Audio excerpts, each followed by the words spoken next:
Let's get into this breaking news, or more so, break up news. Jennifer Lopez and her boyfriend A-Rod broken up. I didn't see this coming. The couple been engaged since 2019. Jennifer has previously announced that they postponed the wedding twice, saying the quarantine and COVID was the reason. Did y'all see this coming, or is a long engagement, is that a bad sign usually when it's a long engagement? So I didn't see it coming at all, and I'm actually hurt by this, right? Like, rarely do I care and get involved in celebrity stuff, especially considering what I do for a living. But I told y'all, I've seen him, her, A-Rod, and the children, and Steve Mackey a couple weeks ago at Merrick Park in Coral Gables, Coconut Grove area, or whatever the case may be. They were just special to me. I like J-Lo a lot.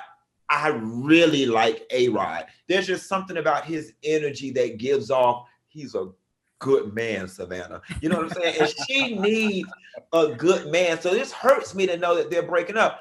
Listen, we're in 2021 now. We're not in 1950s with grandma and grandpa, where he met her one week at church, and next week he was going off to the military and said, will you marry me? I think the longer the engagement before you merge social security numbers with somebody, the better. Because the first 3 years, you only meet their representative anyway. It takes that third, fourth year of depth in the family, a check bouncing, your credit going back. You got to go through some things for you really figure out somebody's character. And maybe that's what's going on with these two. One of them don't went through some things and don't figure out that the other's not the right one. Well, there was reports, and Al, I don't know if you've seen this, but supposedly there's a reality star that this blonde chick that supposedly A-Rod was seen with, and allegations that he may have been fooling around. I'm gonna tell you this. I don't think that that's what it is. I think what the real issue here is that A-Rod is faced with embezzlement, racketeering, and civil suit. He's got 59 counts against him filed by his ex-wife's brother. Now, one thing that we know about J-Lo is that she doesn't want any bad PR around her and her brand. And unfortunately, with the fact that he's charged with embezzlement that has lasted over 20 years, not to mention, remember, he admitted to use of performance-enhanced drugs. This is something that she can't escape, she can't PR out of, and it doesn't look good for her. And unfortunately, she is that girl. She still wants to be in the limelight. She's still very focused about her PR.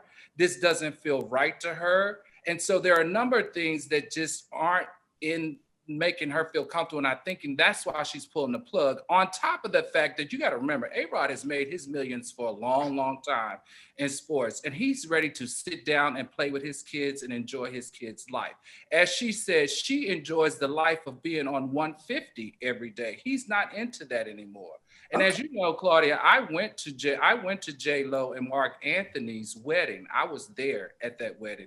And Mark Anthony was just like A-Rod. He was very much a family guy. He was very much like, when he wasn't on stage, he wanted his intimate space to be quiet and simple. That's not who J-Lo is. Okay, with the facts, I didn't know about that embezzlement stuff. But you know what? One thing about J-Lo, and this is why she's my spirit animal in this regard, she is not ride or die when it comes to crime, and neither am I. I'm sorry, you young girls can have it. I'm not pen paling it with nobody in the pen. I will be friends with you, but I'm not waiting on you because I don't know what the hell you doing up in there. I'm not doing that. I'm just saying I'm not ride or die like that. And that's something you got to think about when you're in a relationship with someone high profile. Like anything KJ does is affecting me, right? It's affecting a lot of our stuff. Are you ride or die? Are y'all ride or die through crimes? I don't know.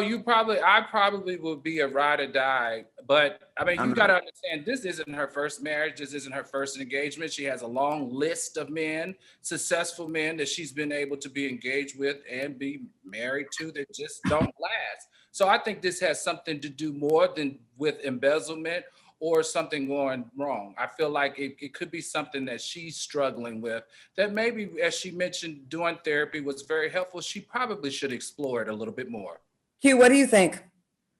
I don't know. It's just, I just couldn't see, especially at her age, you falling in love with somebody, then these charges come down, then all of a sudden And then are you not in love? heart off. You just flip your heart off like a light switch. Like in that situation, I can completely understand, okay, we're not going to legally get married and merge social security numbers because they're not going to come get my goddamn money. Right. Okay. But I still love you. I still yearn for you at night. I still want you to hold me and kiss me and love me and protect me. So I feel like, Al, I don't know, it might be bigger than these charges, although that might be a factor.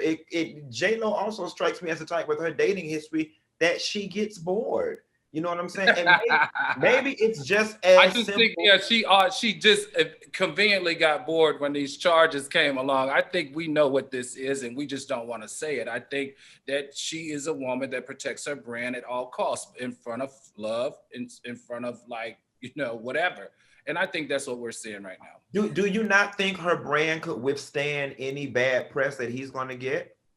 I think her brand could definitely, but she has to mentally withstand it. And I think that's the issue. I think that's been the issue with a number of her different marriages, is that when the heat or when there's a bump in the road, she says, okay, this is a falter, and a falter is one that she's not interested in participating in.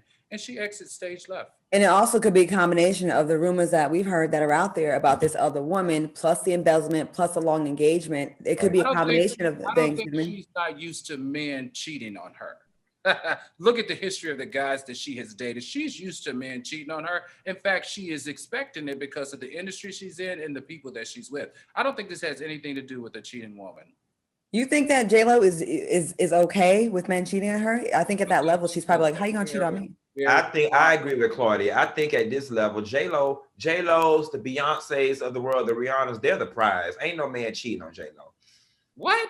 You ain't cheating on J-Lo. They shouldn't. Look, at the end of the day, it's a man is still a sexual human being, and look at all the statistics and all the data as it relates to sex. Hey, for you to believe that man is not going to cheat on that woman just because of who they are in the media, you are all delusional. No, I think, don't get it twisted. I think successful, beautiful women get cheated on all the time. Yeah. I just think he's crazy if he did, because I just thought they were the ultimate. And he's human. I just thought they were the ultimate Latin power couple. And I figured that they both reveled in that, honored that, knew what they represented for their culture, for entertainment and sports. And I really just wanted this to work. And I'm still. I know, but you thought the same thing with Mark Anthony, didn't you? Because you were like, oh my God, two music people. No, he wasn't cute. I didn't think that. I didn't think that about her and Jimmy Cricket. I didn't think that about her. I wasn't feeling that. I was like, damn, J-Lo, you gonna. No, I didn't feel it at all. Oh man, I love Mark Anthony. I mean, his energy. He's an incredible guy. He's talented. That's Jada Pinkett, man.